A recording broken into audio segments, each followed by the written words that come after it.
Ngizobonga uNkulunkulu wase Rainbow I thank the God of Rainbow.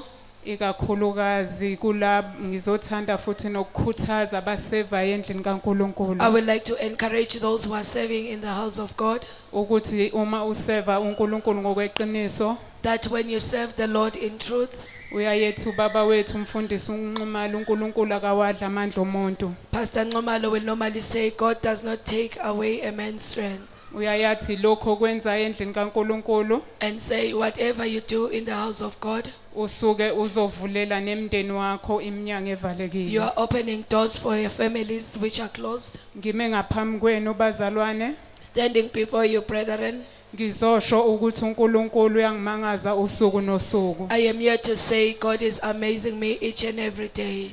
sisele sibabili ekhaya nodadewethu I am left with my sister at home, just two of us. owayefundiswe yimi I am the one who took her to school, uNkulunkulu wangenelela ngomkhuleko kaBaba uNxumalo and the Lord intervened through the prayers of Pastor Nxumalo. wamkhipha estoro esebenza imanager She was working in a store as a manager wathola umsebenzi kwaHulumeni and got a job from the government. ubenomntwana wakhe She had a child. naye umntwana wakhe futhi wafundiswa yimi I also took the child to school.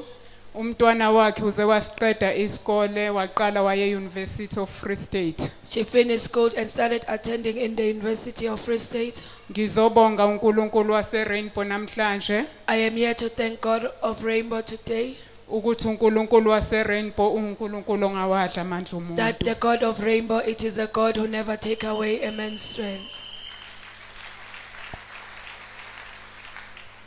umntwana ngomgqibelo wona lo mhla ka5 The siya child kuwo this weekend on the 5th, siya eUniversity of Free State uyo graduate we are going for a graduation in the University of Free State. Hallelujah.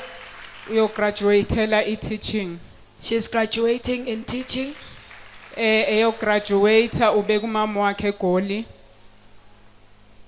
esayo uyo graduate nje uhlala kumama wakhe eGoli As she's going for the graduation, she's staying with her mother in Johannesburg. usisi wami uthe ngimbongele kakhulu kuBaba uNxumalo nakuNkulunkulu wase Rainbow My sister said I should thank Babu Nxumalo and the God of Rainbow. ukuthi umntwana uthe esahleli naye eGoli kweza uprincipal ekhaya As she was sitting with the child in Johannesburg, the principal approached them at home wathi ushodelwa uthisha umntwana uyasebenza and said she's looking for a teacher, the child is working. Hallelujah. okugcina ngizobonga ngakusimakade What I will thank God for lastly, umntwana uNkulunkulu angibusise ngayo ufundela mechanical engineering eGoli the child that God has blessed me with who's studying mechanical engineering in Johannesburg, ungifonele next week wathi mama ngizukhona ukubuya ngoba kuvaliwe esikoleni and said, Mom, I won't be able to come back home as schools are closed. uNkulunkulu ungenelele empilweni yomntana The Lord has intervened in the life of the child. ngama weekend umntwana uyasebenza emayini Weekends, the child is working in the mines. Hallelujah. ngizobonga uNkulunkulu ngolwesibili wangipha imali baba uNxumalo Tuesday, he gave me money, Babu Nxumalo.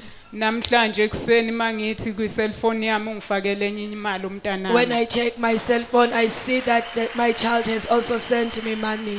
ngizothi bazalwane uNkulunkulu izimo esidlula kuzo I am saying, brethren, the Lord, the situations that we go through azizile ukuzosibulala have not come to kill us.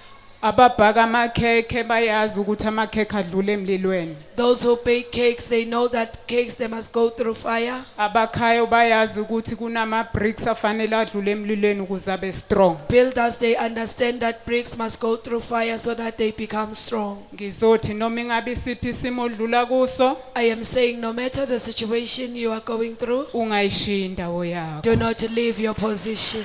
ngiyabonga Hallelujah.